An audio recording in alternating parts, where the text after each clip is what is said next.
Hello viewers, আসসালামু আলাইকুম। কেমন আছেন সবাই? আমি দিশা। আমি আম্মুর পেজে আজ আপনাদের একটি রেসিপি দেখানোর জন্য হাজির হয়ে গিয়েছি। আজ আমি রান্না করব নতুন আলু দিয়ে দেশি মুরগি। দেখতে থাকুন কিভাবে আমি রান্না করি। ফার্স্টে চিকেনের পিসগুলো ভালোভাবে ধুয়ে নিব।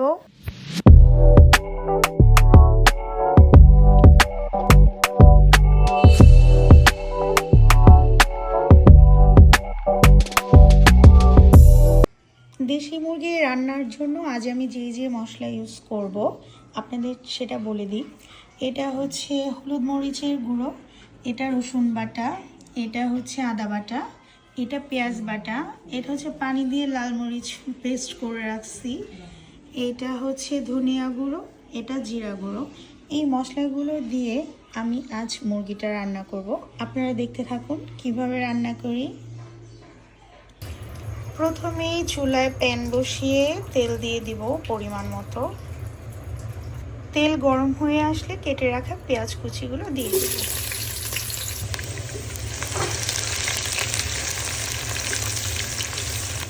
দিয়ে দিব গরম মশলা।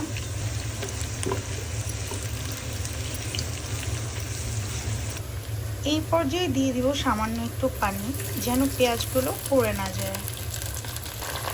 পানি দেওয়ার 2 মিনিট পর আস্তে আস্তে মশলাগুলো দিয়ে দিব।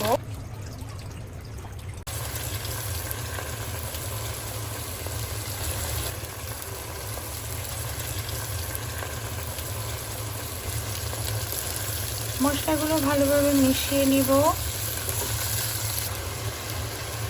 দিব হলুদ মরিচের গুঁড়ো। আজ চিকেনটা আমি একটু ঝাল করে রান্না করব, সেই জন্য মরিচের পরিমাণটা একটু বেশি দিয়েছি। যে পরিমাণ ঝাল খাবে সে অনুযায়ী মরিচ দিবে। ধনিয়া জিরার গুঁড়ো দিয়ে দিব এখন।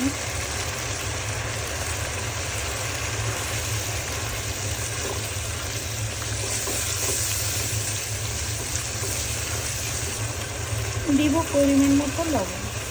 মশলা কষানোর জন্য এখন একটু পানি দিয়ে দিব। 5 মিনিটের জন্য মশলাটা ঢাকা দিয়ে রাখবো। মশলা কষানো হয়ে গেছে, এখন মাংসগুলো দিয়ে দিব।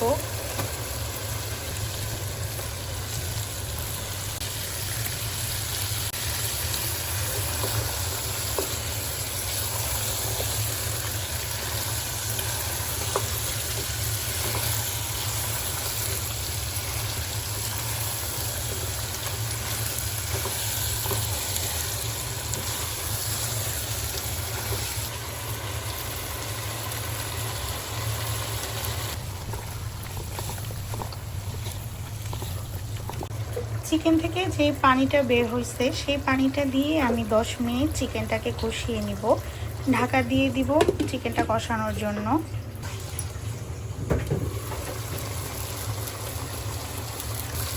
দিয়ে দিব বাদাম পেস্ট।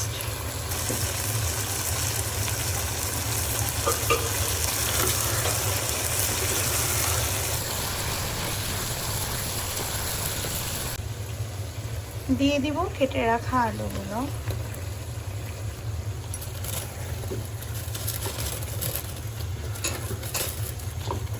শীতকালে নতুন আলু দিয়ে মুরগি রান্না অনেক মজা লাগে।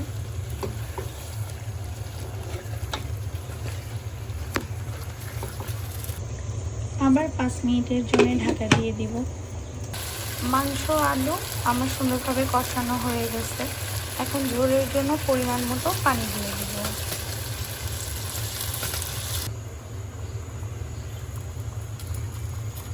এখন 15 মিনিটের জন্য চিকেনটা আমি ঢাকা দিয়ে রাখবো।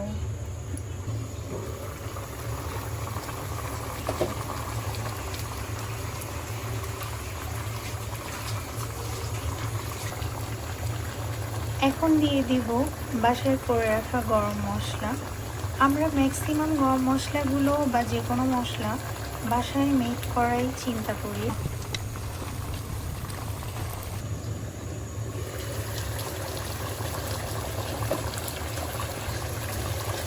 চিকেন রান্না প্রায় শেষের দিকে। আপনারা কিন্তু অবশ্যই আমার আম্মুর পেজটি লাইক অ্যান্ড ফলো করবেন। এবং ভিডিওগুলো বেশি বেশি শেয়ার, লাইক, কমেন্টস করবেন। এই তো চিকেন রান্না অলমোস্ট ডান।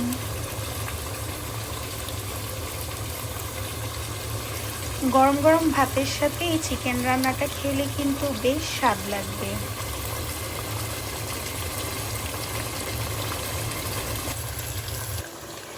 সবশেষে দিয়ে দিব আস্ত সবুজ সবুজ কাঁচামরিচ।